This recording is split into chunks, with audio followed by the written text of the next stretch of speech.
Welcome, everybody, to Eerie Encounters. I'm your host, Josh, and tonight, again, we have Anthony with us. And as usual, guys, you can get into contact with me at one encounters at gmail.com. And you could also get into contact with Anthony too for any stories or experiences that you guys have that you want to share or even possibly be a guest on the show. We would love to hear from you. Real quick, Anthony, what is your email?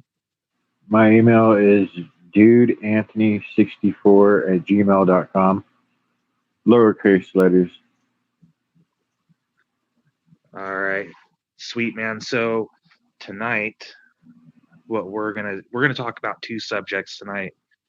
One, um, actually Anthony had brought this one up to me, and it's about a guy that had an experience with the devil, and it's he wrote a book, and it's called Four Nights with the Devil. Um, and then the other subject that we're going to talk about, we haven't talked about yet, is Dogman. So we're doing a little bit of a double feature for you guys tonight. So we'll get kicked off with the Four Nights with the Devil. So this this gentleman that had this encounter with the devil, his name is Peter Hockley. He he never questioned um, religion or anything because the way he grew up, like, is very much atheist. The way that he grew up, there was no religion. They didn't go to church. Um, the only time he went to church was for like a wedding or for a funeral, um, and what have you not. But he finally like reached the age to where like he just like had this like emptiness. In his own words, was he had this emptiness and he was searching for you know um, an answer because like he wanted to know like if God was real or not, and he was questioning a lot of things, and he had over a year he studied religions, and still was searching and searching, and he um, met a neighbor that had moved in that was 5 minutes from his house, um, and they were Christian. They were very, very Christian. Um, a lot of Christian artifacts throughout their whole house and everything. And his friend at the time would always just talk to him about it. Never forced the religion on him or anything, but they were very welcoming to him. And so fast forward a little bit, he ended up going to a bookstore, and he was attracted to this book because it was just like it was blue. It was a blue book, and he just instantly went to that book, and he picked it up, and it was on Friday, 6th December 2002. Uh, the book was titled "Conversation with God," and the writer was Neil Daniel Walsh. And so Peter, he took it home and he read like the whole book in one night because it was just giving him all of these answers that he was looking for. He felt like this is it. And this is his exact words after reading the book. Um, he applied what he read in the book and wrote a letter to God, because in this book, this man, that said, I wrote a letter to God and God answered. He answered to me through pen, not through voice. He answered through pen, and the answers were being written out, and I wasn't controlling the answers. And this went on for several times with the gentleman that wrote the book that Peter came across. And when he wrote his letter to God, he got no response. So he continued to write a letter to God, and he was still getting no responses. So it turned into him being angry and disappointed. And eventually he was just lashing out. And in his own words, the last things that he wrote in the letter in anger was he said, "You were an uncaring God." And then all of a sudden, he gets this, like, he described it as a magnetic. It was like two magnets, like when they're almost touching, but they're still far apart. Like you could feel like the pull from the magnets. He said that that's what he was feeling within himself, and he picked up the pen, and his hand just started writing freely, and he wasn't controlling this. And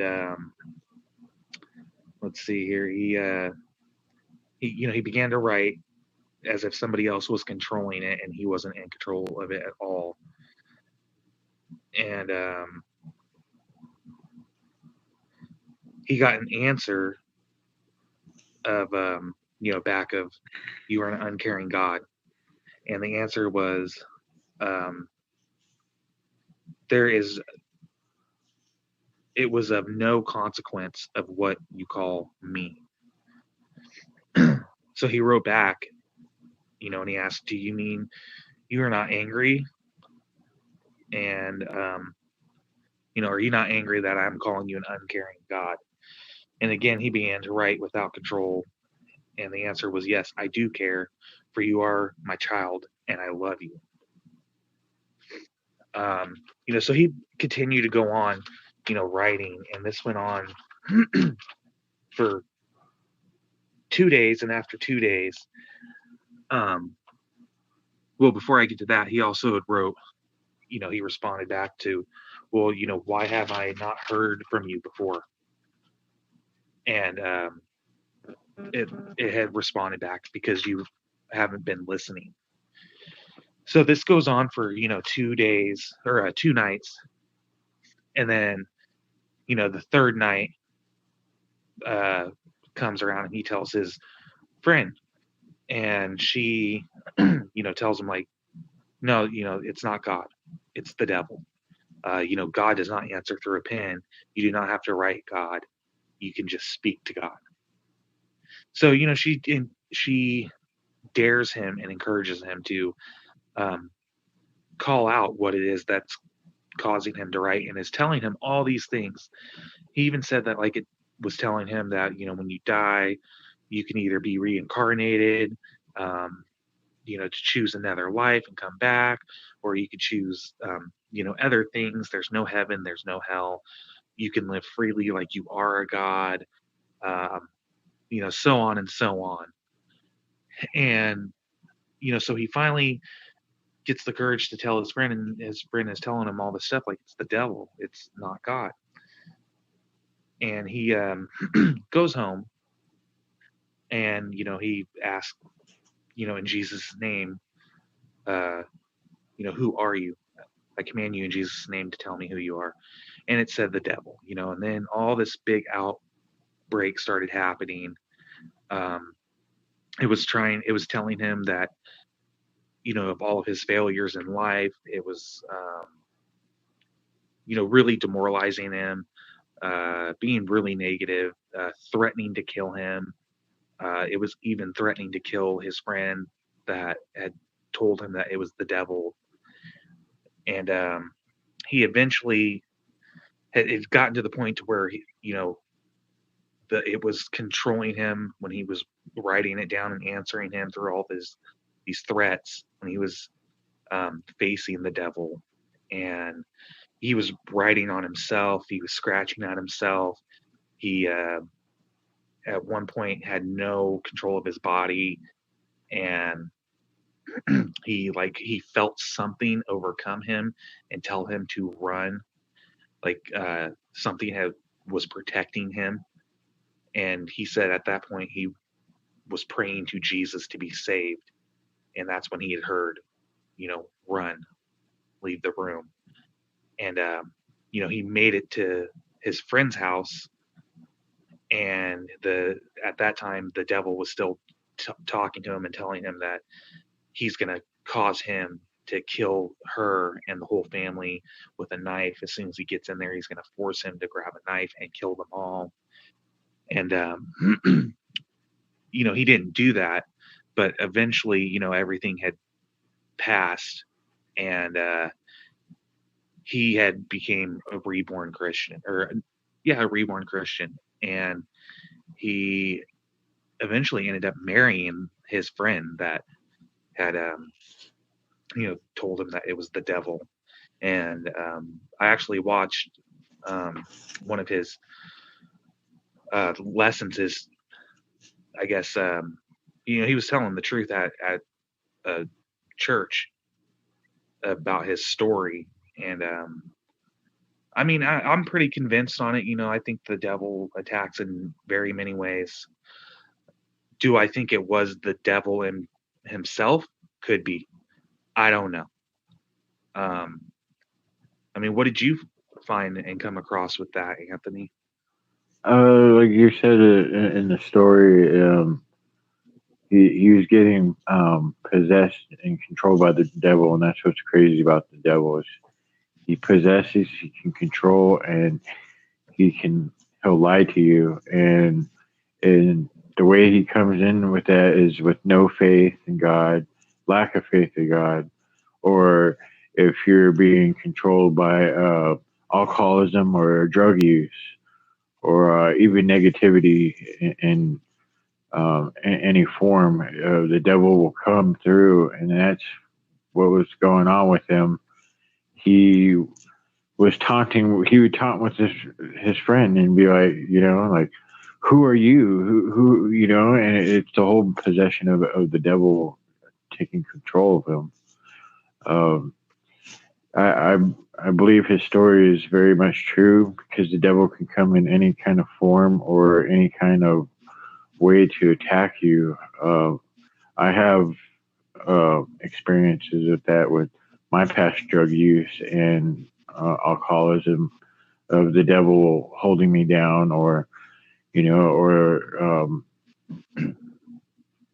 what he would do is laugh. I could hear him laughing in my face, and just like Peter was saying in the story, is that the devil was telling him, "You're going to die," and then telling him, "You're going to kill your friend. Kill your friend." And here he was just like, he was terrified, dude. He had no faith in God, and no way to control this. And here, it was a God miracle for him to run into his friend and become good friends with her. And the way the story came out, it just, it's an awesome story. And don't lose faith in God. Don't believe in the higher power of Jesus Christ and God. And he did die for our sins. And that's where his story comes remarkable, and how he became a minister after all this. He was just atheist at first. If he brings his story up, that he had that dream when he was 15 years old. Yes, I forgot to mention that. Yeah, being by that gate, and like being on the ground on the cement and being held down. Yeah, and that he was going to be struck by lightning. Yeah, and he brings that up, when he's 15 years old, and he says at that night that he ran to a friend's house, and the devil was attacking him. That he took his mom to the bathroom and said, "Hey, there's something going on here. It's not right." And the devil was attacking him while he was trying to tell his mom this. So he tells his mom, "Burn all the books, everything that I wrote, burn it all, from the spiritual books that he bought to the writings that he was writing in the notebooks." She tells even her, the pens that he used, he said that they needed to be burned. Yeah, because it was all bad. It was all part of the possession of the devil possessing him. Yeah. He telling him what to do. It was a really good story, man. I ended up sharing it on Facebook. I his story that he has on YouTube there. Yeah. No, when he was given his lesson and telling his story, I believe it. I believe he had an encounter. And um I mean, like I've told you before, man, and I've said in past podcasts that we've done, I I think everybody should be open-minded, and if you're not, you're very, close-minded, and you're missing out on so much of the possibilities of what is out there. And if you're so close-minded, that's asking for trouble. Um, because you can walk into something because you're so close-minded. Like example, what he experienced, and it could attack you and happen to you. Um, and the way that society is today, a lot of people don't look at it that way because everybody's too caught up in technology and always moving and never stopping. And uh, that's not how the world really works. I mean, yes, that's what you have to do to survive and make it through today's world, but there is always a spiritual side to it, and there's other things out there that still do not go along with how the world is today with technology and how the world has been built. It will get you. Yeah, a lot of people have a lack of faith or no faith, and that's where the devil can come around and strike you with his power. That's what he's good at. It's just striking you with what he knows to be the liar and conniving a hole that he is. Yeah, manipulation, lying, just pulling the blanket over your eyes. And I mean, I'm not trying to get into a whole religious lecture and convince anybody of it, but I think it's just best that everybody at least tries to have an open mind. But for this guy, I could see the sincerity in him, and you know, um, even after he was saying like everybody wants to know what happened to my friend.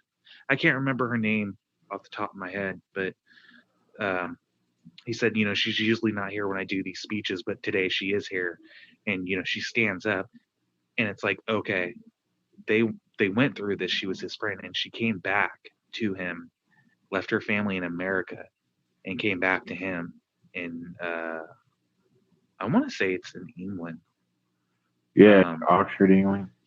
yeah, and they got married, you know, and it's like things work out the way that they do for a reason, and something was protecting them and made them work together and stay back, stay together. And it's like, okay, these are totally opposites, totally opposites. This guy is tall and lengthy and really skinny, and she's on the little bit bigger side, and she's black, and this guy is super super white. So like to me, the story was believable, you know, and it's really scary, man, and it's not like some of these other preachers that claim to speak in tongues and all of this and that, and they say that their wives have saved them in their lives, and their wives are like these multi-million-dollar billionaire looking models that have had all this plastic surgery and stuff. Like you could tell like those guys are just they're fake with their stories and encounters. They're doing it for money and donations and stuff, and they're scamming. This guy, it was real, and it was kind of spooky, man.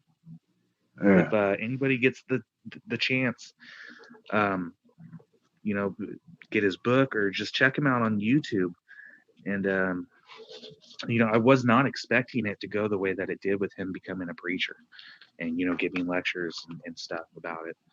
Um, but again, guys, his name is Peter Hockley. You know, check out his story. Um, Check it out on YouTube or buy his book. yeah, I'm sure you could find him, you know, on other places, probably, you know, Facebook or, Or Google. you know, whatever type of social media now. Uh, Um, but that is all I have for that one. Um, so the second subject, Dogman. Dogman. I'm going to be really honest with you, man. When I first started doing this podcast, and I'm still getting my feet wet in it and still kind of tinkering and messing around, um, I had never heard of a Dogman, dude, until right when I started doing this podcast. I came upon another guy's podcast, um, Crypto PTSD, and his mainly covers Bigfoot. Um, you know, but he did one episode of Dogman and another, maybe it was two, but the other one, the lady couldn't really say for sure, you know, if it was a beast or not, of like Dogman, but she explained it as a wolf, very much just like a wolf, but it was a pack of wolves. But you know, looking into it, I'm going, okay, Dogman, Dogman. I've only heard of werewolves, Do they and stand on two legs or all four legs? they both. Both? Uh, Uh, so you know, I've done some research on it, and you know, I am you know very green with Dogman. You know, area encounters. This is what we go over, guys.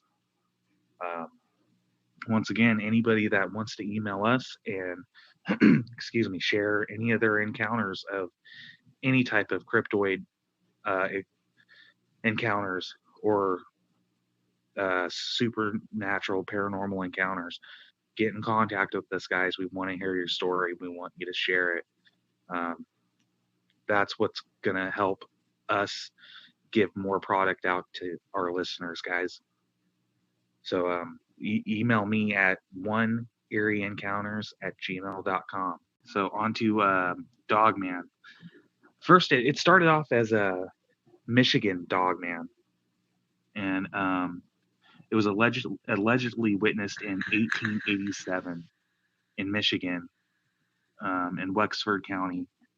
The creature is described as a 7 foot tall, blue eyed or amber eyed um, bipedal canine like animal with the torso of a man and a fearsome howl that sounds like a human scream. According to legends, Michigan Dogman appears in a 10-year cycle that falls on the years ending in 7. Sightings have been reported in several locations throughout Michigan, primarily in the northwest of the lower peninsula. In 87, the legend of Michigan Dogman gained popularity when disc jockey Steve Cook recorded a song about the creature and its reported sightings. The history was known to most of the modern world until very late in the 20th century. It is said to have been stalking the area um, of Mainstay River since the days when the Ottawa tribes lived there. In 87, however, oh, sorry, a little glitch. Authentic sources for sightings made prior to 1987, however, have never been documented beyond Steve Cook's song.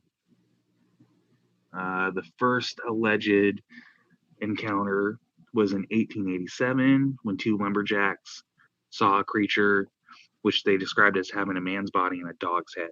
In 1937, in Paris, Michigan, Robert Fortney was attacked by 5 wild dogs and said that one of the 5 walked on 2 legs.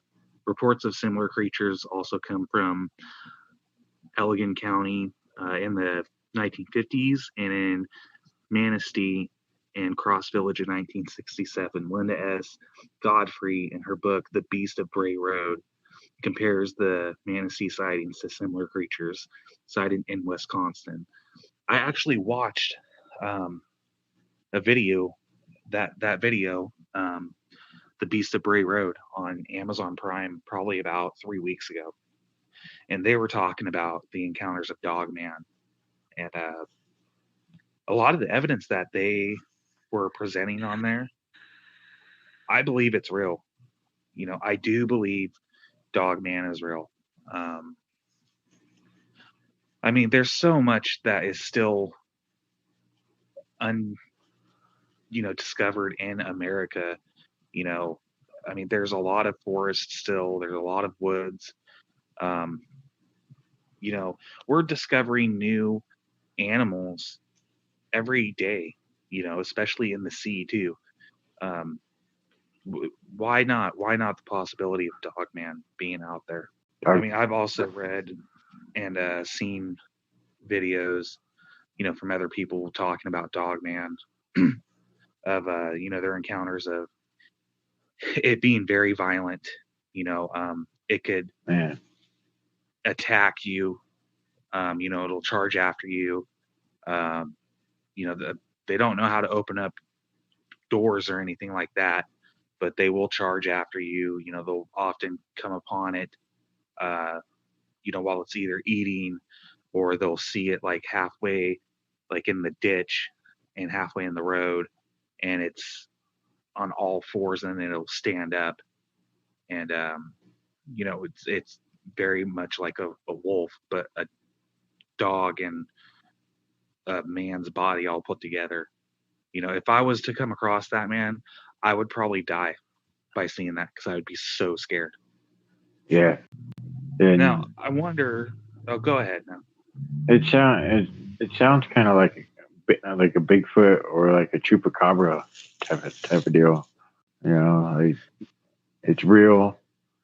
It's just we've never seen it before, and it sounds rare. And yeah, I believe it's real. Yeah, I believe it's real. I mean, there's a reason why we're not seeing these things. We're not having as much encounters with these things anymore, is because of the way that civilization is. You know, uh, I mean, look at our houses, look at the cities. We have freeways, we have cars. We're not living in the woods anymore. We've cut down a lot of woods, and these cryptoids have made their way into areas that have been untouched by man. And we don't really go out into these woods and discover anything as much as we used to, because we were always out in the woods. We have these avid hunters and outdoorsmen, but and a lot of stories come from those people, that have these encounters. Yeah, I mean, if anybody, um, I mean, obviously there's other people out there that are listening, that have more knowledge of the Michigan Dogman, or just Dogman in general, than what I do. Like I said, I'm very green on it, and there's a lot more that I need to look into. But from what I've come across, and even some pictures that I've seen, um, you know, it goes with pictures of Bigfoot too, and other cryptids. You could tell that's fake. In a lot of these, but there's some that I really do question. Like, okay, this is real. I believe this one is real. It's funny that you mentioned the chupacabra with it, because the chupacabra is right here on one of the pictures that I'm looking at right now. yeah. It sounds like half man, half wolf. Like chupacabra is like it's like half alien, half like rabbit feet or some shit. Yeah, like this one. Oh, yeah, this one's creepy, man. I mean, what I think the or not the chupacabra, but Dogman. I think it's a. I don't know, man.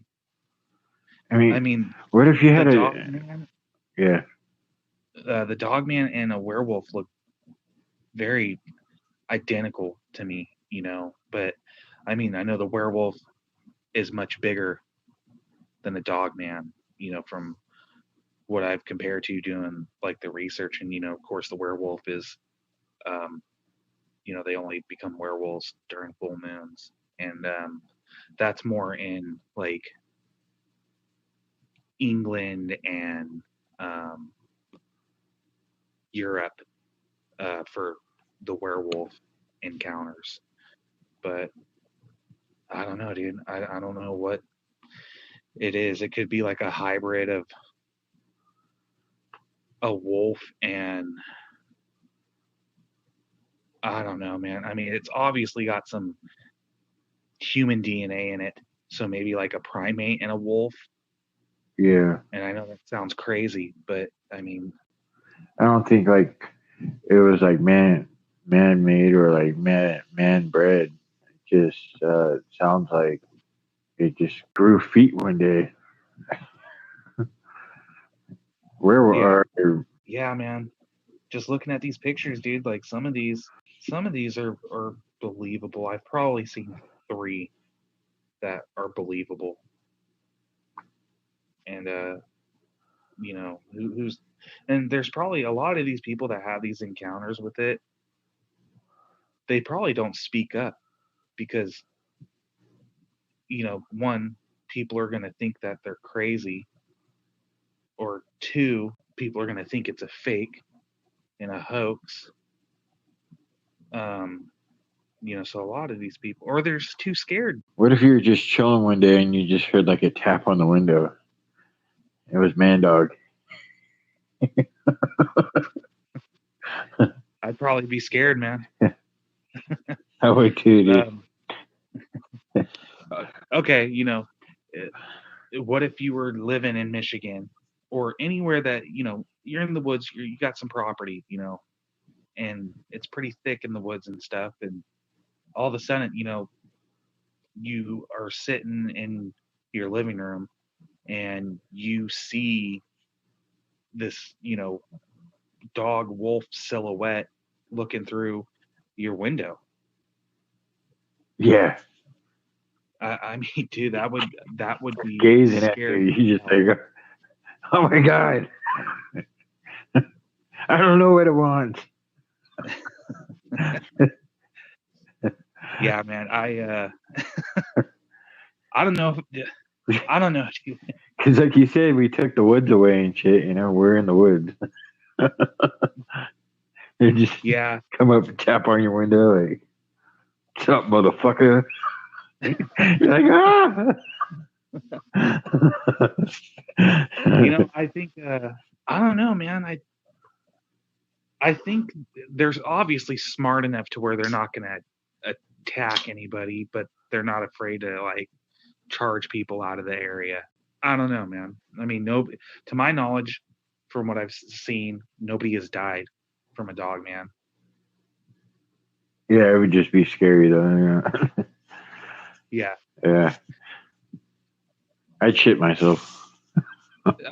yeah, I would shit and piss myself. Yeah, So I second that. But and it makes me wonder, like, how many people really have had these encounters. yeah, But that's about all that I have on Dogman.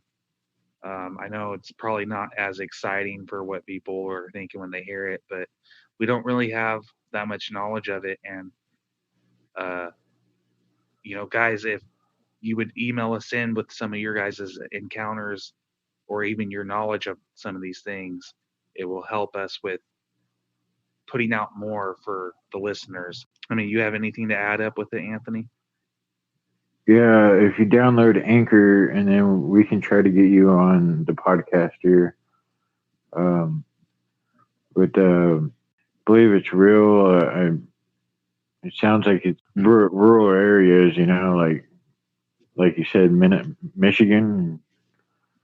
Just Yeah. places that has the woods. I could just imagine what we have here in California. There's something crawling out here. Oh, I definitely believe that we have Bigfoot here. Yeah. You know, definitely, especially in the areas where Oregon and Washington and California connect. Well, that's where Bigfoot's mostly seen, huh?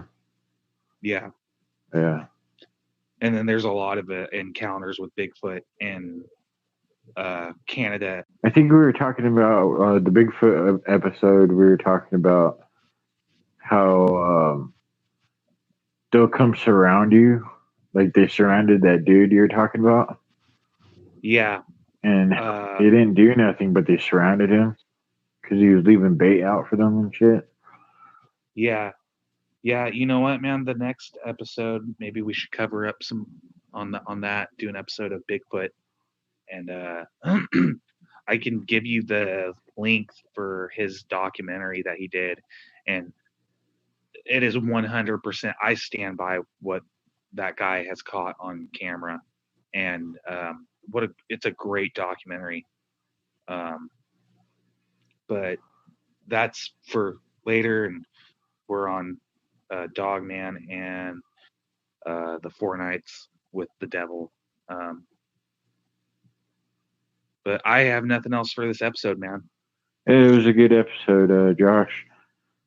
And folks, if you want to contact me, I'm at lowercase dude Anthony at gmail.com. Again, it's dude Anthony at gmail.com or 64. I'm sorry. It's dude Anthony 64 at gmail.com. And yeah, it was a good episode. Peter, he was a good speaker, and the Dogman, go Dogman, you know. You show your spirit, you know. Give one good howl, man, because this is a Halloween season, and we plan on having another podcast here on Halloween night. Have a Halloween special Yeah, and that's skiing. definitely what we're gonna do for Yeah. Halloween. Um, you know what, man? When you mention "Go Dog Man," show your spirit. I'm thinking, when I read up, it says every appearance happens with the years ending in seven. So every 10 years, there's encounters with it. You think maybe it could be a skinwalker? Maybe. Could be, man. I It mean, could be. because skinwalkers take the form of like a wolf, an upright wolf and everything. So I've heard of the Skinwalker. I just don't know too much about him. But it could be. Um, but yeah, folks. yeah, who knows, man? uh, But yeah, guys, till the next episode. Thank you for tuning in and listening. Again, guys, we want to hear from you. We want to hear, your knowledge, your encounters, what you want to share with us. And if you want to be a guest on the show, we would love that too.